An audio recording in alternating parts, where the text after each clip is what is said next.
కడప జిల్లా ప్రొద్దుటూరు శ్రీ ముక్తి రామలింగేశ్వర స్వామి ఆలయంలో నిర్లక్ష్యం రాజ్యమేలుతుంది. రాజగోపురంపై పిచ్చి మొక్కలు పెరిగిపోతున్నాయి. 16వ శతాబ్దం నాటి గోపురానికి దుర్దశ పట్టింది.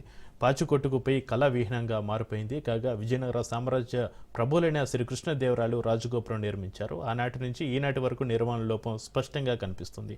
ఆలయ పరిశుభ్రత పట్ల ఆలయ కమిటీకి అధికారులకు శ్రద్ధ లేదన్న విమర్శలు వినిపిస్తున్నాయి.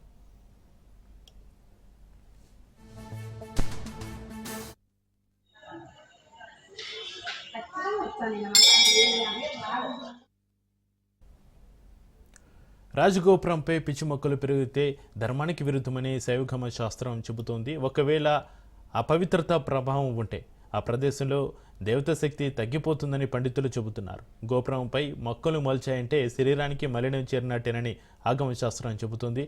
త్రేతాయుగం నాటి ముక్తి రామలింగేశ్వర స్వామి ఆలయానికి పట్టిన దురవస్థపై భక్తులు ఆగ్రహం వ్యక్తం చేస్తున్నారు. పిచ్చి మొక్కలను అలాగే వదిలేస్తే వెలునుకొని పోయి గోపురం దెబ్బతినడంతో పాటు కూలిపోయే ప్రమాదం ఉందని హెచ్చరిస్తున్నారు స్థానికులు.